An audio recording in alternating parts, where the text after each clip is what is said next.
this is Aaron at Power Popaholic, and today I am talking to Boston musician Charles Hanson, who is with the band Gymnasium, and they have a new album out. How you doing today, I'm Charles? good. What's up? How are you?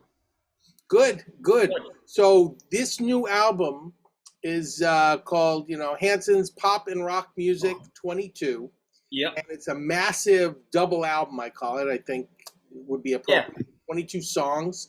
Um, Tell me a little bit about your band because I wasn't familiar with Gymnasium before this album. Okay. So tell me a little bit how you got started and how the band's evolved. Uh, Briefly, I had a band called Ross Phaser from the late '80s into the mid 2000s, and and this is sort of like it sprung from that the dissolving of that outfit, and the singer and me went separate ways, and I wanted to I had always been figured in the like writing the music stuff, but I never did any singing, and I didn't write any lyrics, and I was petrified of writing lyrics. I mean, truly horrified. I still am, but whatever. But anyway, I was encouraged to say you got all these tunes, just you can speak English, so just you're reasonably articulate, so just put your mind Do it. whatever. Right? So anyway, I put out a record in 2007, or was it 8? Put another one out in 2012, changing lineups and stuff, and then we made another record in 2015, which didn't get released. I'm so bad at this stuff. But over the pandemic, I'm sure a lot of people did the same or similar thing. I don't know if they put out double CDs, but they certainly did a lot of work, Yes. when you're in seclusion and this, that, and everything. So I just said, you know what? I got all these tunes. I'm just going to sit down at my desk and just track it. That's it. And I just sat there for weeks trying to get the words together, which was the most painful part. Well, I think it came out great. There's a lot of songs on here that I really like. Little Disasters, great song. This is what I would call a guitarist's music album because the guitar styles in here are, they're varied and they're exciting. I mean, my favorite song, I think, on the whole album, though, is Down to a Glimmer. Really? I love that song. It sort of starts out almost like Pink Floyd-y, and it's like Pink Floyd, then suddenly moves over into,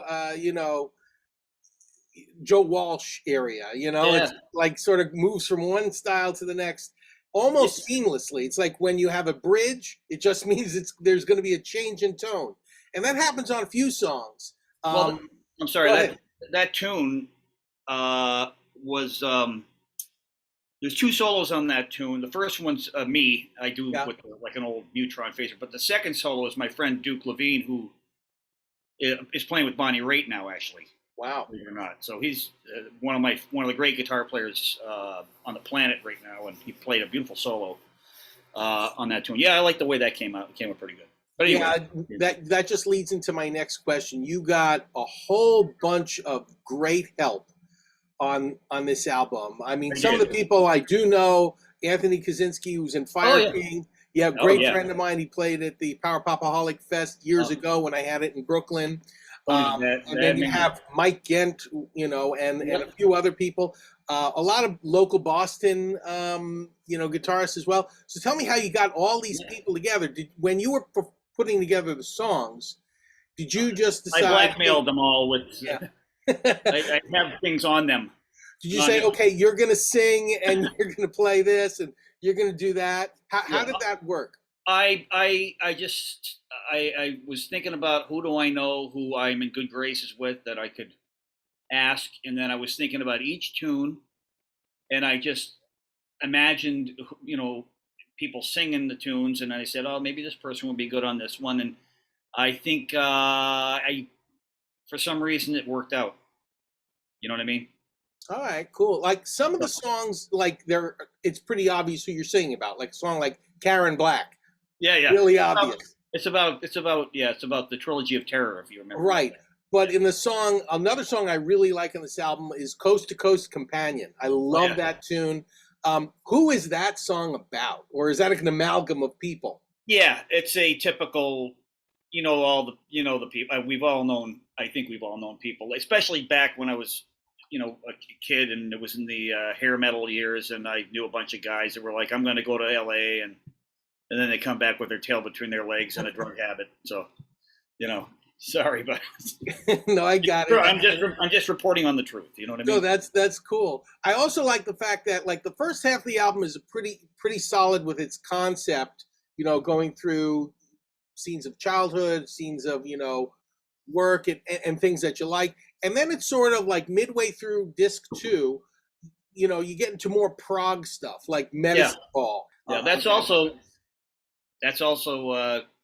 Kevin Barry plays the lap steel on that, fantastic lap steel player who was playing with Jackson Browne, believe it or not, which is kind of crazy. I'm name dropping and I don't care. I want you to name drop because I really do. Otherwise it'd be a bore, right? Anyway. Yeah, no, it's not just that. It's just that you have so many good musicians on here. You could literally go down the list and say, okay, like another great song here was the comfortable chair, the special chair. Yeah. The special chair. Like, who was helping you with that song? Well, my wife sang that tune. Oh, wow. Great. And Ed Velasquez, who works at Q Division, and he was in the Gravel Pit, bass player, great bass player. He also plays on the tune Tavern at the End of the World bass. He helped me track that, the vocal, and that was great. And then most of it was done at my desk, once again, at my house. And then Peter Moore, who's another great, he's one of the two other people that I really have to thank for the whole project, because he mixed the whole thing. And he did some vocals, and he added a few keyboards. So Yeah, so as far as producing the album, because I think the production level is really consistent. Especially, and that's hard to do when you have so many different players and you have so many different moods and styles on some of these rock and roll songs. So, how did you do the production, or who helped you with the production consistency? I would say that I produced it primarily, but see, what happened was, very briefly, I did everything to a click. Okay.